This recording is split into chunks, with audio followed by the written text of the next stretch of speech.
नमस्कार दोस्तों, स्वागत है आपका हमारे YouTube चैनल पर। एक युवक ने शादी के कुछ साल बाद पिता से कहा कि वह विदेश जाकर व्यापार करना चाहता है। पिता ने उसकी मंजूरी दे दी। युवक अपने माँ बाप और गर्भवती पत्नी को छोड़कर व्यापार करने विदेश चला गया। उसने विदेश में कड़ी मेहनत की और धन कमाया और वह बहुत अमीर सेठ बन गया। लगभग 15 वर्ष धन कमाने में बीत गए तो उसे वापस घर लौटने की इच्छा हुई। पत्नी को पत्र लिखकर उसने आने की सूचना दी और जहाज में बैठ गया। वह सेठ कुछ दिनों बाद अपने नगर पहुंचा। नगर के एक चौराहे पर ही उसने देखा कि एक व्यक्ति एक बोर्ड के साथ खड़ा था।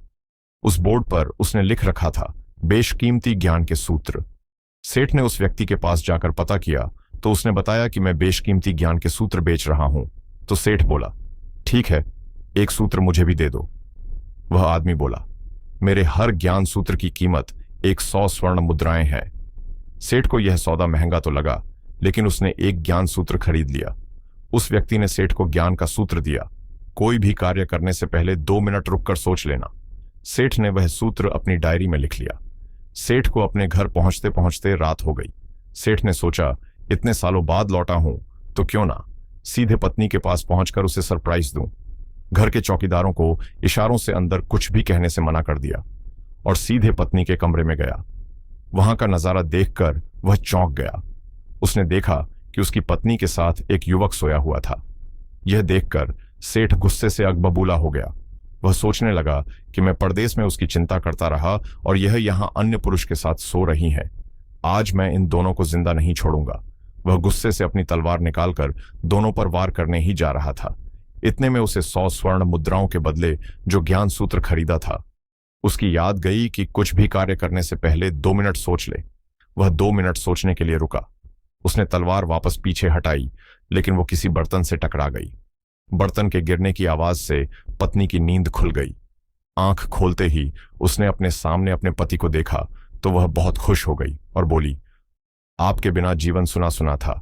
इंतजार में इतने वर्ष कैसे निकले ये मैं ही जानती हूं। पत्नी ने इतना बोलकर पास सोए हुए युवक को उठाते हुए बोली, बेटा उठ जा, तेरे पिताजी आए हैं। युवक उठकर जैसे ही पिता को प्रणाम करने झुका तो माथे की पगड़ी सेठ के पैरों में गिर गई। उसके लंबे लंबे बाल बिखर गए। सेठ की पत्नी ने कहा, यह आपकी बेटी है, इसके सम्मान को कोई आंच ना आए, इसलिए मैंने इसे बचपन से ही पुत्र के समान पालन पोषण और संस्कार दिए हैं।